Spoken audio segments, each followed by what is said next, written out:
Gas refilling এর জেরে আবারও ভয়াবহ অগ্নিকাণ্ড। দাউ দাউ করে জ্বলছে আগুন। আগুনের লেলিহান শিখা গ্রাস করছে চারিদিক।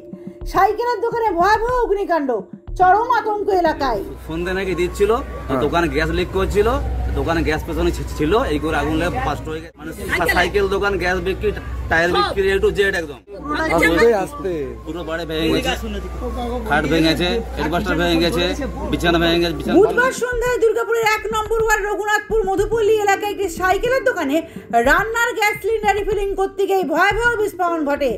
দোকানে মজুদ ছিল একাধিক গ্যাস ভর্তি সিলিন্ডার। গ্যাস রিফিলিং করতে গিয়ে এই বিস্ফোরণ, দাবি স্থানীয়দের। ঘটনায় দোকানের মালিক চন্দন পাত্র আগুনে সম্পূর্ণ ঝলসে যান। তাকে তড়িঘড়ি নিয়ে যাওয়া হয় হাসপাতালে। ঘটনার খবর পেয়ে দ্রুত ঘটনাস্থলে পৌঁছায় দুর্গাপুর থানার পুলিশ।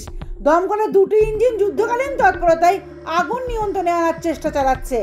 ঘটনায় চরম আতঙ্ক এলাকা জুড়ে। দুর্গাপুর থেকে নিজস্ব প্রতিবেদন, সমাজ পরিবর্তনে মানুষ।